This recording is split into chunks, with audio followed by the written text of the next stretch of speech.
côté na bino nyonso mokimo mbaba na Londres ba na États-Unis. Oh, émission c'est une mission politique, donc ba politicien, ba ferré.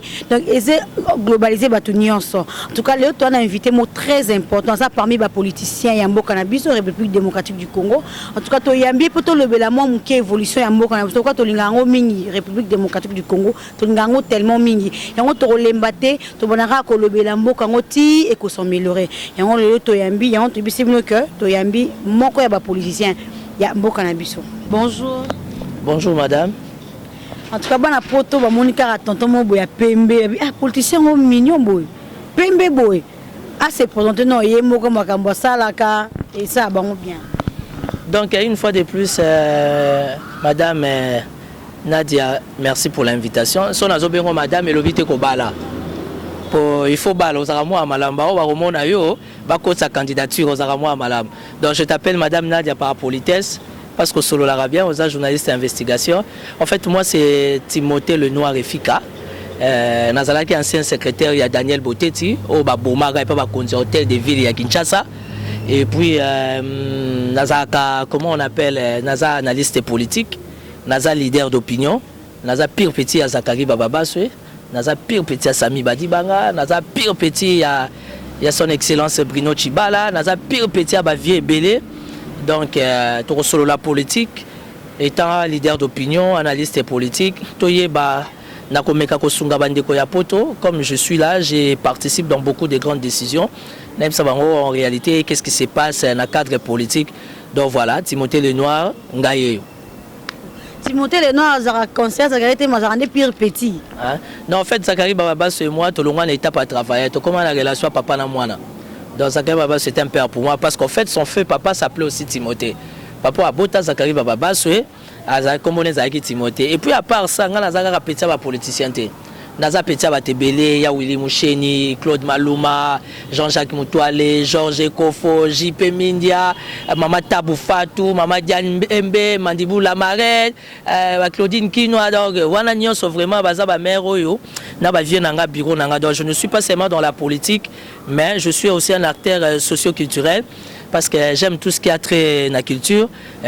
Voilà, donc on est là. Mais Ming vraiment dans le cadre impact dans l'idéologie politique obligée parce que tout ça n'a pas de pasika. Ngama peut pasika. Et alors les jeunes au moment raté yanzala wana ou bien d'être combattant poto bato ampiaka. Parce que si on est combattant Ming ça va tampiaka. Galère et l'équimba ou l'équi. Mais nous on est là, on est constant. On fait la politique non parce qu'on a faim, mais on fait la politique parce qu'il faut aider la République à aller de l'avant. Et voilà. Timothée Lenoir, tu as parlé de boulot à solo. Dernièrement, quand tu as organisé le congrès, vers les élections. Pour que vers les élections, il faut enrôler Salama. Il y a enrôlement Salama parce que tous en tout cas, il y a parmi les politiciens. Mais il y a beaucoup de quatre qui ont suite. Non, en fait, j'aimerais préciser une chose. Timothée Lenoir n'est pas de l'opposition. Timothée Lenoir n'est pas de la majorité. Timothée Lenoir est de la République. On a décision, il y a bien abété la Maboko. Décision à ma bien à téléméla. On dit que Kinshasa c'est sa salité. Il y a un André qui mouta bolinga et qui simbara jamais. Parce que ça m'a comme Kinshasa c'est trop sale. Et il est en train de rendre un mauvais service au chef de l'État. Il rend aussi un mauvais service à nous, la population, nous qui sommes les souverains primaires. Donc, madame l'a encouragé. La République bénéficie d'un bon moment, au Balobara, un bon français, un moment pathétique. Il y a un enrôlement, surtout qu'un enrôlement, la carte n'a pas servi d'office, la carte d'identité. Mais ce qui est malheureux, ce qui fait très mal, c'est que vraiment, on a pire esprit. Oui, les bateaux sont formés dans CENI, rien. Et si on a s'enrôler à 8h, 9h, à 18h, dans l'église de Nomba. Oh, toi, on a mboka gobi, toi, on a mboka mpiaka yambao, et aussi, on a 4 compositions, on se cherche. Si vous avez qui est un devoir citoyen, na continue à bureau à 8h, 9h, na 18h, na musala na bitumba ou bien na s'enrôler. Donc la CENI d'abord par rapport à temps PC Zamouké, CENI faut avec ça temps. Et puis il y a une comment on dit la non maîtrise, la non maîtrise il y a personnel na bazo maîtriser la machine madame. Timothée Lenoir, il tu es ni de la majorité ni de l'opposition. Parce que effort ni nos sali. Quand on le dit que retard et zali entre autres même la toute journée mais t'as cause de carte électeur même si toute une journée parce que effort ni nos sali étant que combattant aux autres bundela que mort comme ça il les a bien Non, je vais te dire une chose. C'est la logique, mon honorable Zachary Bababa soit l'Obaka. Si on continue à parler du peuple dans l'Assemblée nationale, il y a 500 députés. Si on a la position vis-à-vis à 499, ils ont un impact. Aujourd'hui, moi, je suis un leader d'opinion, un analyste politique. Moi, je ne suis pas là pour critiquer les institutions. Non, non, non. Moi, je suis un légaliste et moi, je suis un républicain. Ça veut dire que les institutions de la République, il faut les accompagner. Pour y avoir des forme. Mais toi, on a une institution, avec quel genre de dirigeants? Parce que M. Kone Nanga est conscient que Batoune va maîtriser la formation. Aujourd'hui, le quartier, ils en a 5 000, ils en a 15 000, ils en a 20 000 habitants. Vous savez, il y a un centre mort. Machine, on a 4, 5, 10 enrôlements, il faut paiement.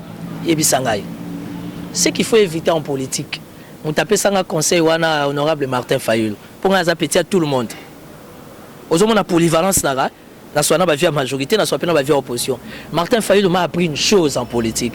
Il ne faut jamais vouloir quelque chose et son contraire. Et c'est ça le plus grand défaut de nos amis de la majorité, entre autres du PPRD. Défaut na bango yangwa, c'est de vouloir quelque chose et son contraire. Nous voulons aller aux élections. Facilitez-nous la tâche. Tokoko kendaka ko s'enrôler te loka batozo kende bitumba, ozo kende wela mwasi, ozo kende sala mulongo na banko kende zo salaire. Ça se passe pas comme ça. Et nous sommes les seuls pays au monde où toutes ces choses elles sont toujours mal organisées. Et moi étant politique aujourd'hui, je regrette Malou Malou. Aujourd'hui, je regrette Malou Malou. Mabi n'est pas organisé l'élection Mabé. Abbé Apollinaire Malou Malou. Ngai en tant que politique, on n'aura jamais un président Yassine Ndetié. Mais Abbé Apollinaire Malou Malou, il était devant des contraintes politiques. On est politique. Oui, la politique est une contrainte, mais ce comme en termes d'intérêt, il faut l'y avoir. Je ne vais pas réfléchir 10 000 fois. Malgré que j'aime beaucoup ta fille, elle est mignonne, elle de la rive à chips, mais nous sommes obligés, il faut qu'on ait barré maman. C'est ça la politique en fait en Afrique. La politique en Afrique, c'est sale, c'est bizarre.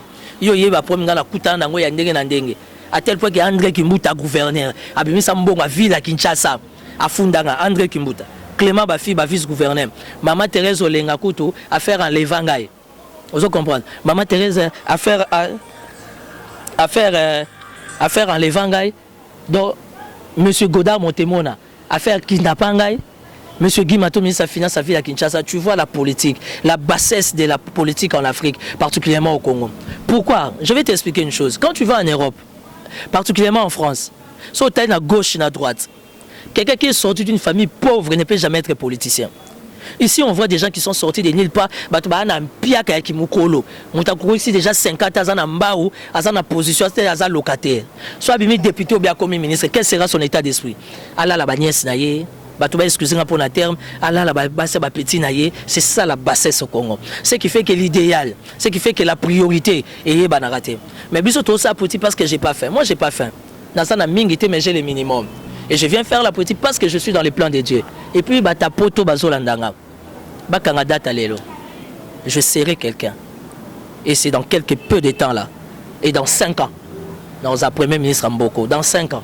Ça, c'est dans mes prières. Dans 5 ans. Le noir, ok, peut bien, mais si le cabinet à Bruno Tshibala, ils en ont à citer.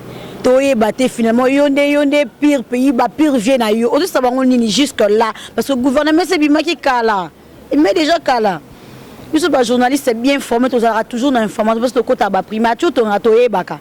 Si le gouvernement met kala, mais cabinet à ministre et fandina nouté. C'est dit à quoi? Ils ont ligne en fait.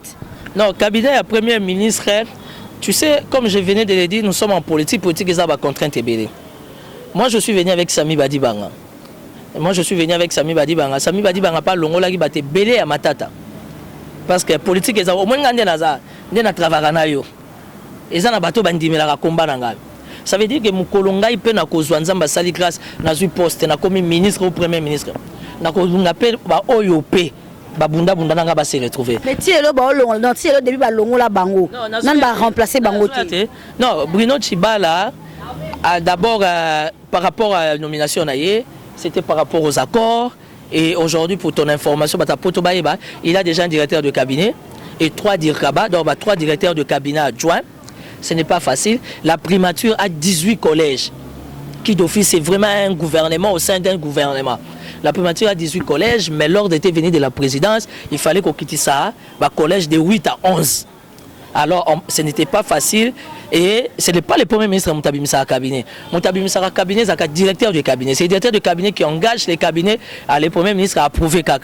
Alors, comme il y a un directeur du cabinet, il y a un autre qui est déjà 2 semaines et je sais que dans les 72 heures aussi, c'est tard, il y aura déjà les collèges de CP Kebima, au besoin d'un collège à conseiller et la semaine prochaine, et qu'ils ont le collège à charger d'études et tout, parce que c'est vraiment une grosse machine. Eux aussi, facteur critérium, mais il faut que ça l'a vraiment suivi à la loupe. Voilà. Timothée Lenoir, arrestation à Tambwe Mwamba, ministre de la Justice, jusque-là. En tout cas, ça va battre. Ne peut pas na poto place bazali bazala mwa ba news parce que bon bazala ba na ba news ka ko le kabiso.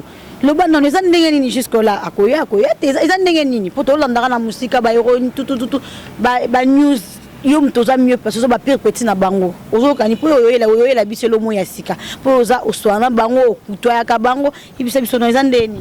Non, le dossier Tambwe Mwamba est un dossier très complexe, est un dossier qui est purement politique. Et je l'ai suivi à la RTNC, la chaîne nationale, comme tout le monde. Et ce que j'ai compris, d'abord je vais ouvrir une parenthèse, je ne suis pas de la majorité. Parce qu'il est du devoir dans la majorité. Mais expliciter Kaya Tambwe, le ministre Lambert Mende a parlé, mais le ministre Lambert Mende était trop politique. Il avait mis la barre très haute. Et ça, moi, difficile pour comprendre. Alors, la majorité, les communicateurs, je crois qu'ils sont mieux placés à expliciter Kawana. Mais en tant que politique, je me dis que c'est un dossier qui est très politique, qui est très complexe. Or, il y a un dossier politique pour des contraintes politiques. Tout a moins de difficultés, il y a mais il y a un dossier, il y a moins de sensibilité, il y a trop de question mark, point d'interrogation, mais je sais que c'est un ministre en fonction. Ministre d'État de surcroît, à porte-parole du gouverneur, ministre Lambert Mende Alobaki, ça veut dire qu'il était allé en mission. Alors si au conditionnel, il était vraiment allé en mission, ça veut dire qu'il sera de retour à Rozon en Namboka, mais comme Poto, parce que Namboka, il faut que la justice m'a appelé. Namboka, c'est la loi du plus fort, mais la Poto c'est différent. Et le ministre Mende a approuvé ça, la Poto le plus fort a zaraté. C'est la loi qui prime, c'est la loi qui domine. Alors, Moutomoka Funda qui est, Tambwe Mwamba, juriste de surcroît, il a un grand cabinet, il était de son devoir à répondre. Je sais qu'il répond aujourd'hui. Lélo les 22. Invitation à Eza Lélo à Kende, bah attendre, Kosambi Sate, pas attendre un procès verbal par rapport à l'accusation. Je crois peut-être d'ici ce week-end ou semaine prochaine, tu connais réellement position s'il sera de retour ou pas.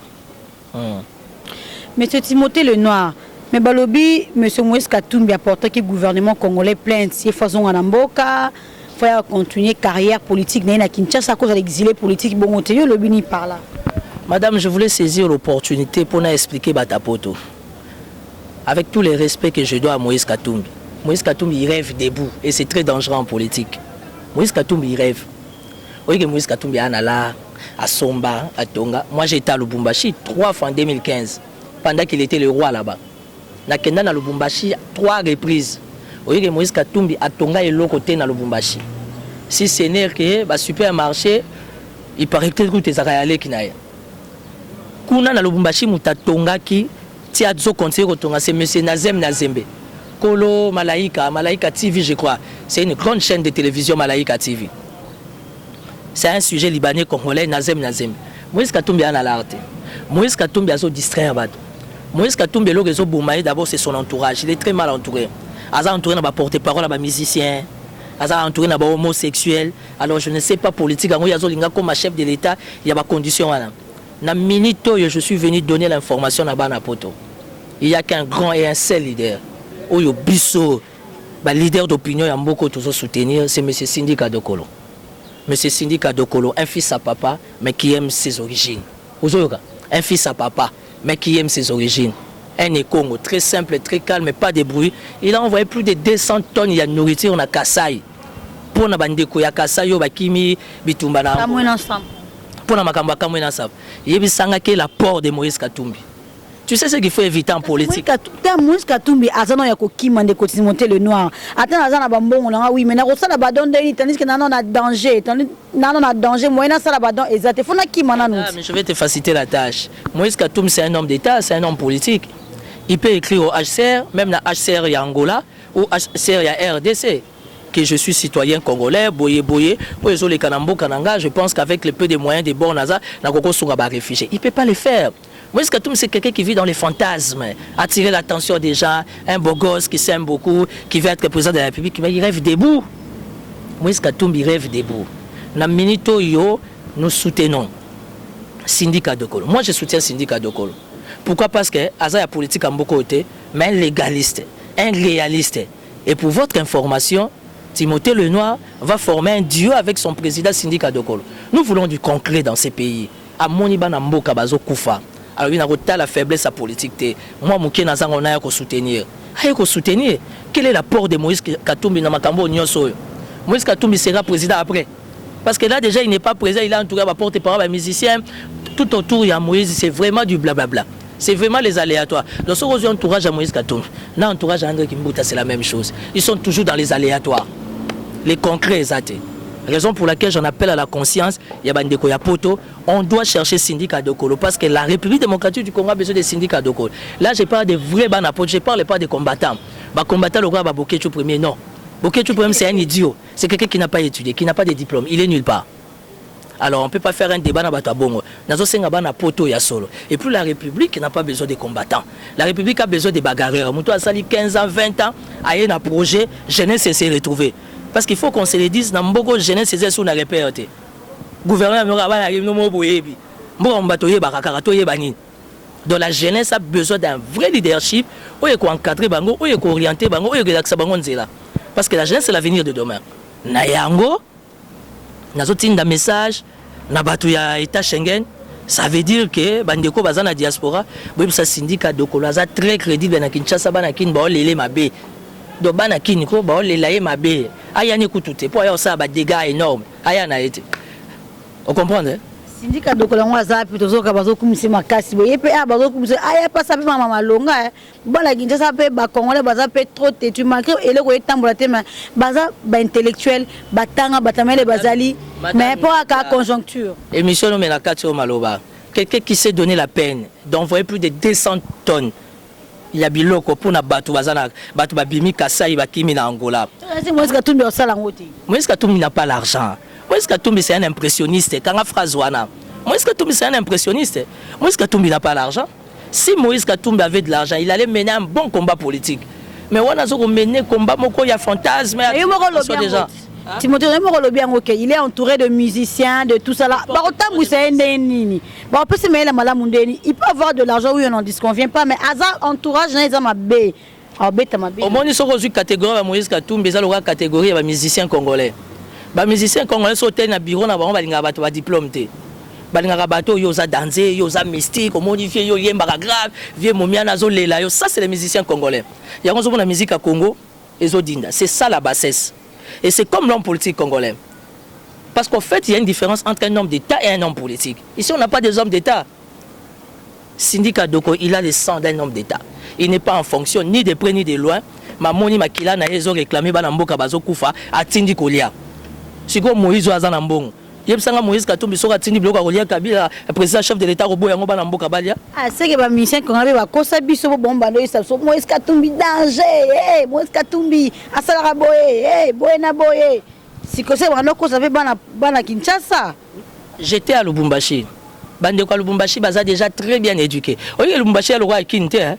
Ah moi on a Prado il a fumé mais qui vite résume ma casse et boaki. J'ai jamais vu ça à Lubumbashi. Les gens sont civilisés, les gens sont bien éduqués. En fait, c'est déjà un état d'esprit ça, très différent là biso ba nini ba kinois. Bano ba botami ba jeune fille ba botami na Lubumbashi obi ke balinga ba kinois te. Ba mona ba kinois ba suka na ba yakuza donc esprit belé et simbata. Et tu comprends? J'ai été à Lubumbashi, Moïse n'a rien construit. Si ce n'est que des hôtels, il y a des supermarchés, où il y a petite sœur. Au golf, avant Kota Karavia, tout le monde a bien, on a hyper saro. Tout le monde a bien. Nous voulons des gouverneurs au Bazo Tonga. Et alors, on a appelé gouverneur Nabino Ate. Depuis, on a au Tonga, immeuble, ceux qui bungalow, ceux qui hôtel, ceux qui bureau, depuis, bandé, s'il a raté. Gouverneur Amina Kinshasa, s'il a raté. Depuis, on a au Tonga, 8 mois, notre de vie va foutre à maraté. Assemblée provinciale, 4 mois, va foutre à maraté. DGRK, 6 mois, va foutre à maraté. Tout à tout on a TV. Mais c'est ça mon pays, le Congo. Parce que quelqu'un qui est un homme d'État, il doit se gêner. Au moment où on a samedi dans concert, on a Vimba. Au moins, le résultat de Vimba, nous sommes dindi dans Matiti. Kinshasa, tondi Matiti, coin. Donc, en bref, c'est pour vous dire, nous, la classe politique, nous avons besoin d'un renouvellement. Nous avons besoin d'un nouveau vent. Nous avons besoin d'un souffle à Sika. Entre autres syndicats de Kolo. Et il fait mal. Et il fait peur. Et ça va na poto, on va soutenir Moïse, on va perdre de temps. Moïse a le là. Tu vois un déo. Aujourd'hui, à ta parfum, Roberto Cavalli, malgré Solonango, même comme Langue ici, les Siliens, il doit revenir à la case du départ. Il sait de quoi je parle. Merci, merci. Nous sommes à la fin de notre émission. Bolandi, parmi les politiciens au Congo. Alors, en tout cas, Moïse Katumbi, c'est un patron comme pas possible. Surtout nos musiciens congolais. Moïse Katumbi, surtout Lubumbashi, Oyana Moutuka, Professeur Koutana Moïse Katumbi, mais c'est que j'entends parler ce matin, alors Ekamu Singaï. Timothée Lenoir, nous sommes à la fin de notre émission. Rendez les alarmes, Bambote, Poyope, vous appelez trop poto, vous appelez la baction de Timo Baméti. Nous sommes en France, on va l'endre, on alors, et ça, c'est bien. Non, à tout seigneur, à tout honneur, je te remercie. Je te remercie, Nadia, tu es une fille bien, journaliste d'investigation. Et ça, Madame Christelle Bouanga, donc Timothée Lenoir, n'a dispo quoi. Ça veut dire dans cadre en matière, n'a dispo. Je te remercie, na caméraman, na yo image à Kindoki. Ça veut dire pire petit, donc il y a filmé pour que la minute n'a pas signature. Amos Congolo, Nadia. Au cabinet, pour cabinet Bima. Moi, je suis politique, na politique na makila. Ngaso na poste lelo 2 jours ya otalanga au sentivement que nous zelo mona la na lotarango. Donc je salue tout le monde, napesi madame Christelle Bouanga epsi na olela mabe. Napesi mère na ngai ya poto mama Diane Mbembe l'ami personnel mama Taboufatu a prometté ngali puta na olela trop tilelo. Ya Willy Moucheni Koda Mboka otindela nga message vie nazo luka oyo pozo mona la kate. Yo ça peut te libanga boketu premier vie na opé. Te boketu premier vie na ngate boketu premier aza mutu esi a craquer poto esi betier et lo retikala bando kata bilamba. Napesi paparazzi mbote na poto paparazzi obligé na olelo mabe vie na nga César Ngadi Dani Bokombe napesi Aïcha Okoko na pesi Koda Mboka, j'insiste, ya Willy honorable Jean-Jacques Moutoile, vient nanga JP Mindia, vient nanga Georges Kofo, Basé Belé, vient nanga Claude Maluma, les producteurs les meilleurs. Tana poto na producteur azaka moko Dario Kindongo, oh tout botika li boa bana. Ya Dario Lekinayo. Vous comprenez on a ensemble moi Taboufat non c'est la ga ali putalanga. Au soutenir les musiciens loisirs, Kotas comme Ramba politique pour République et Sengabongo, à tout seigneur, à tout honneur, à mon père spirituel. 3 fois saint. Viens à mon honorable Zachary Bababa sur les mots là. Oh moi na yo, tout est là à tolo moi na yo. À suivre, merci.